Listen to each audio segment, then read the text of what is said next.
वजीर आज़म इमरान खान को 27 फरवरी को लाहौर में schedule Pakistan super league season 7 का फाइनल देखने के लिए मदऊ किया गया। जराये के मुताबिक पाकिस्तान क्रिकेट बोर्ड को वजीर आज़म हाउस से ग्रीन सिग्नल मिल गया और साबिक कप्तान की कजाफी स्टेडियम आमद की तैयारियां शुरू कर दी गईं। मजीद तफसीलात जानते हैं इस रिपोर्ट में। जी हाँ, वज़ीर आज़म इमरान खान को 27 फरवरी को लाहौर में schedule Pakistan super league season 7 का फाइनल देखने के लिए मदऊ किया गया। ज़राए के मुताबिक पाकिस्तान क्रिकेट बोर्ड पीसीबी को वज़ीर आज़म हाउस से ग्रीन सिग्नल मिल गया और साबिक कप्तान की कजाफी स्टेडियम आमद की तैयारियां भी शुरू कर दी गई।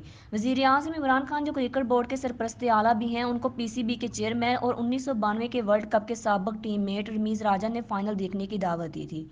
याद रहे कि इमरान खान जुलाई 2018 में पाकिस्तान के वज़ीर आज़म मुंतखब हुए थे।